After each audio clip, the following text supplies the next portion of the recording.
I'm Corbett Wall with DV Auction, here with your feeder flash for Friday, October the 25th, brought to you in part by LactaPro. Get your cattle on feed quicker with LactaPro.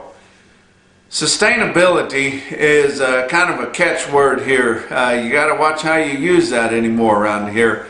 A lot of us have always kind of considered sustainability as a way to stay in business, or a term that kind of talks about operating your farm or ranch, or running your cattle and being able to stay in business, keep going on to the next year and the next year, and make it through the wrecks and take your hickeys and keep going. But there's a dark side to that word, that sustainability. There's a certain end of the population that calls that sustainability us being able to operate and raise our cattle kind of within their barriers or within their boundaries, and they're kind of trying to put the squeeze on us a little bit. They believe that they need to keep a lid on this cattle production a little bit. A lot of them pretend it's because of environmental things, but it may or may not be. It's kind of a deep, dark state kind of a deal there. And you got to watch that sustainability whenever you see it. Some of the things that I've seen out there that have to do with sustainability is they're trying to put a crunch on the dairy industry, just like they're trying to put a crunch on our beef production too. But they pretty much know that they're going to have to allow a certain amount of real milk production, and they think that they're going to bring us in on that, just allowing us to crossbreed some of those dairy cows, and they will just have they'll just select the gender with their AIs and things like that, and have all their breeding stock that way. But all those bull calves that are born and usually pulled off within a day or so, and they're hard to handle, hard to get going, hard to get raised up, and not a lot of demand for them really at any area within their life cycle until they get fat, and then you got to find somebody that'll kill them. But allowing us to come in and make crossbreds out of those dairy calves and then feed those, and there's a end out there that's kind of trying to control production, and they think that's probably good enough. And there's some of your corporate feeders are kind of falling in line with that. And I tell you what, they're just doing everything they can to stop the individualism of us being able to run our own operations, raise the kind of cattle that we want to raise, take care of our land the way we see fit, and everything that goes with that. But be careful about this sustainability stuff, because it's kind of a way to control the population, to control production of food, just put a lids on everything. And when it all comes right down to it, a lot of it has to do with them wanting to limit ownership of private property. So that's definitely something you might want to look into, and it's something you want to step pretty lightly around, is that sustainability stuff. I tell you what, in the last 6 months or so, or a year, these cattle associations have really been scrambling around and trying to put themselves in a position to gain the most members, to maybe get a bigger share than what they've seen in the past of these checkoff dollars, to get credit for what's going on out there. And I'm not saying that anything's wrong with any of that. I'll tell you what, whoever gets out front with the pointy stick will all fall in behind you. We've seen RCAF do some pretty bold things, and they've never shied away from that. And they've done a lot of bold things here in the last year or so. They've got that suit against the big four packers, and you're not hearing a lot out of a lot of your RCAF people right now, because they're kind of under a gag order until they see how that plays out. That could be a real thing. I tell you what, I just speaking on a personal level, I believe we got a better chance of seeing something out of that than we do the investigation from USDA or PNS on the big four. But we just have to see how all that plays out. But I tell you what, you're dealing with an arsenal of lawyers when you get to dealing with big corporates like that. But another thing that RCAF has done recently that I haven't talked about yet, and I'm sure all of you have heard, but they've also sued the USDA to stop mandatory ID. And like a lot of things, like everything that goes along with the cattle industry, you know, everything that's got to do with a cow or feeding cattle is a double-edged sword. You know, you feed your cattle, and the harder you feed them, the more inefficient it is, the better the quality grade and the worse the yield grade. I mean, you're just banging heads against each other all the time, and it goes into this too. But your guys that want to get rid of that mandatory ID. They've been trying to sneak this voluntary ID a little bit farther down our throats all along. And the last major thing they have done is they wanted to have it mandatory on Holstein steers. Some people have followed along with that. You go out west where the biggest part of those Holsteins are grown, and most of them don't follow the rules out there. They've just really shied away from that and just kind of bowed up and decided they're not going to do it. But the ones that want that mandatory ID thought that was a way to kind of push them in, because they didn't think the people that handled those dairy cattle or the dairymen were quite as resistant to this as what a lot of your cow-calf guys are. The problem with mandatory ID is the average age of our cow-calf man is well into his 60s. So what are they going to do? Most of them are going to quit. And that goes right along with more vertical integration. Whenever they quit, they put their farm up for sale, and it's just going to get eaten up by bigger ones, and it's just going to continue to lose the amount of players that we have in our cattle industry, and none of us want to see that. We don't want to see that at all. And you're trying to cram something down a guy's throat that's been doing this for 30 or 40 or 50 years maybe, and you know, he doesn't have the facilities to do it. He doesn't want to learn how to do it. He could tell you every cow a story about every one of them on his place and describe the last 5 or 6 calves that they've had and what each of them brought, but he doesn't want to have to do that. Now, I understand that it's important to have that ID system in case we have a major disease outbreak. We're going to find out on the hog deal when this African swine fever hits North America, and I'm sure they've got the IDs on those, because they're all pretty much grown inside of a factory somehow. But you know, most of your cattle people going up and down the road you see every day are not excited about this mandatory ID deal. Some of your people up in Canada, I met a lot of friends up in there, they embrace it a lot more. Because if you remember back about the mad cow disease that come in, and you know, it might have stole Christmas for us back in '03, but it wiped people out in Canada. They got the dirty end of the stick on that, so they're embracing it a little more than we do here in the States. But you know, RCAF pretty much goes along with what your cattle people want. And, you know, imagine that, you know, they kind of look at it, it's like a representative or a senator actually doing what his constituents want instead of going out and making his own decisions all the time. But just something to keep your ear to the ground. You guys decide who you want to get behind and support, but you kind of need to do something, you know.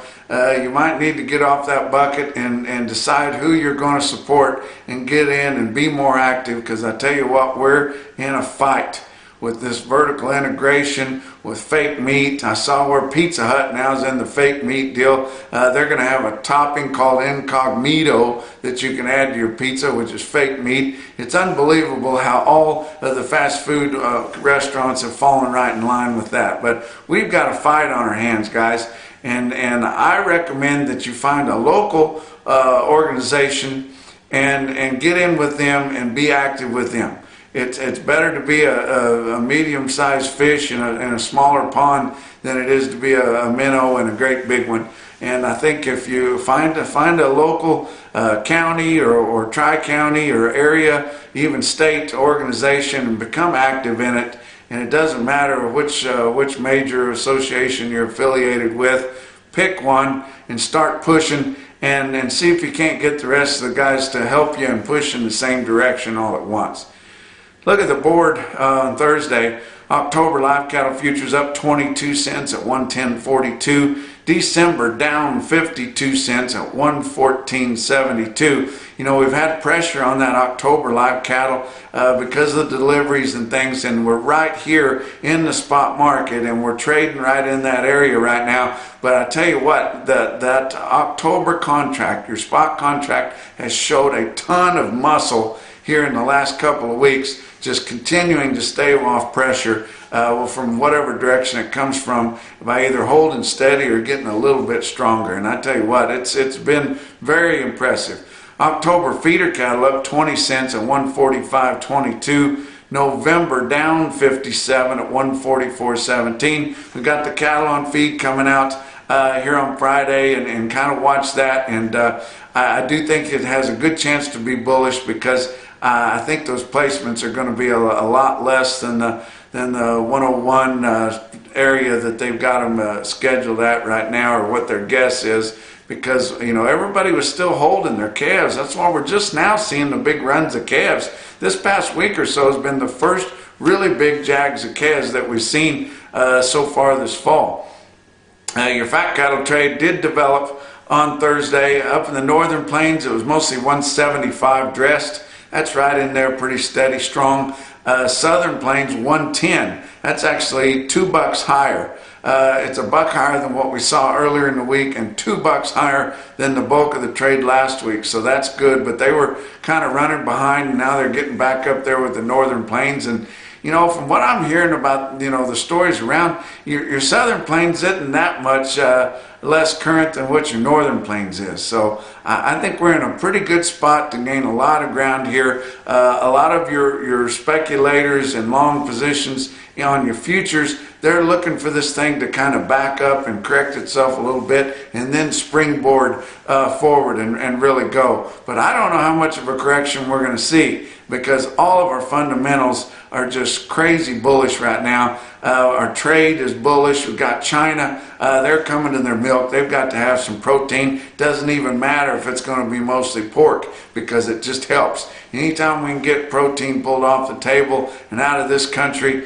that leaves a vacuum for beef to come in and fill around. If you haven't noticed, Australia is going through one of their worst droughts that they've seen in a long time. They've been selling off their herd. Their production is way down. They're one of the places that does feed some cattle and have some of that sweet meat that we produce that people really like when they get a hold of it. And so I think everything is going up gangbusters. The supply side of the issue is really going to get into our favor because we've really whittled down guys who killed a lot of beef mama cows in the last couple of years, and a lot of feeder heifers. And that it gets rid of your factories, and it makes it where it's easier to get these supplies in our favor, which is, offsets demand, and we're going to have a lot of higher prices, I think, here in the next 6-8 months. And I think right after the first year, we could really see this thing take off. Let's look at what happened on Thursday in your 5-area feeding region. Iowa confirmed sales about 3,300 from 108 to 111. That's in there pretty close to steady, and 174 to 175 dressed. Nebraska about 4,500 confirmed on Thursday, $110 live and 175 dressed. That's about steady for them too. We haven't seen your western Nebraska areas, Colorado and Wyoming feedlot areas come in yet. They're the ones that's been getting the premium. They might want $1.12, and I hope the heck they get it, because there's been some 11 around in the eastern side of Nebraska and in Iowa. So if they can get that $1.12, that'll show some improvement in the northern plain area. But the southern plains, hey, they're not complaining. $2 higher at $1.10. Kansas had confirmed sales of 11,600 on Thursday. Texas had nearly 8,500, and those are just confirmed sales. The bulk of the trade sold on Thursday, and it was all steady, strong, or $2 higher in the Southern Plains. Box beef cutout values. Choice was sharply higher again. 2 days in a row, gained $4.70 in 2 days. That's almost like after the Holcomb fire, whenever it was gaining that much in 1 day. Of course, we've never seen it jump like that, like it did after that fire at Finney County Tyson Meats. But tell you what, just on straight up fair supply and demand, $2.34 is what Choice gained on Thursday. That's pretty darn impressive, ending the day at $225.62. Selects $199.09, gaining just 15 cents, and that Choice Select spread is just, it's unbelievable how wide it is. $26.50 on Thursday afternoon's trade there. But I got a lot of feeder cattle quotes to give you. That's what I like to talk about. Feeder cattle, real-time index on Cattle Market Central ended the day on Thursday at 143.03, down 55 cents, and it's been trying to hold steady your cash index levels, but they just keep creeping lower with these big fat calves that are sneaking into the index, which is based on a 7 to 899 pound steer up through the middle 12 states. Look at some of your big sales on Thursday. Pratt, Kansas, winter livestock in Pratt, 1,700 head there, which is unusually light run for them this time of year. I don't know if it had anything to do with the weather. We sure had weather in the Amarillo area. Texas Panhandle got snow, a lot more than what they were thinking. They were thinking maybe a skiff to 2 inches around Amarillo. We ended up with probably 5 or 6 inches, and it was really wet. Made the roads really bad. I sat in the airport all day long hoping to get out, wanting to get to Wichita, Kansas, and make my way up to the Kansas Cattlemen's Association convention this weekend. Still going to make it, but not quite as early as I thought I was. Pratt, Kansas, 1,700. Higher undertone, but not well tested. But look at this one load of thinner fleshed yearling steers. Unbelievable. 65 head of 816 pound steers, 157.50, Pratt, Kansas. I'm going to give you a lot of quotes from different places. Enid Livestock Market, Dakota Davis there. He's doing a good job getting that sale up and running. A lot of people thought nobody could ever get it going. I believe he's going to make it take off. 61 head of 825 pound steers, Enid, Oklahoma, 146.50. Farmers and Ranchers Livestock, Salina, Kansas, 2,500 head there. They called it steady to $3 higher. Look at some big steers there. 57 head, 930 pound steers in Salina, bring 148.25. Coffeyville, Kansas, the North Sale in Coffeyville. Brian Little and company there. They had a good sale on Thursday. 62 head of 860 pound steers in Coffeyville, Kansas, bring $143. Let's talk about Ogallala Livestock Auction in Ogallala, Nebraska. Dwayne Mays and the company there, I tell you what, good people there, and they sell the best cattle right there and get it all for them. Mostly just calves in Ogallala, 3,400 head there, and they were sharply higher in places, especially on your lighter weights.